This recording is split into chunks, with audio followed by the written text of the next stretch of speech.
Tonight, as we take a look overseas, the current Israel-Hamas war along the Gaza Strip has been going on for the past 13 months, claiming over 40,000 lives. Now, here in Rochester, those impacted by the war came together at the public library. As KIMT News 3's Maureen Dudley reports, she shares their insight of the war and how it all started.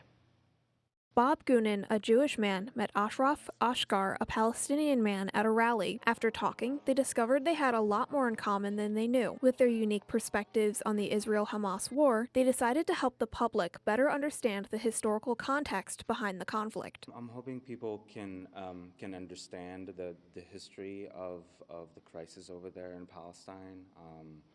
And understand the struggles and the fight for human rights and freedom. Things did not start on October 7th. There is a long history of occupation, and people need to kind of put that in that context. Gunin and Ashgar say the conflict started after the Balfour Declaration, which was a statement from the British government to set up a Jewish state. So I've always tried to make a very important distinction between being Jewish and Judaism as a religion, and Zionism as a political ideology, which is what the state of Israel is based on.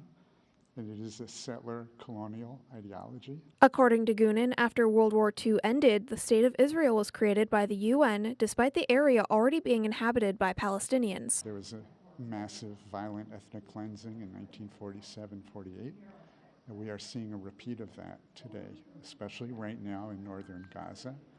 And how do you understand what's happening currently if you don't have that sense of historical context? Since Israel was created, the country has been at war within itself on and off over the years, continuing with today's current Israel-Hamas war that started October 7th, 2023. 13 months is too long. We've been advocating and marching in the street, asking for and demanding a ceasefire. With the conflict still ongoing, Ashgar says there's one way people can be sure they understand the conflict in its entirety. We really want to encourage people to, do your own search, do your own kind of dig in to learn more about what's going on.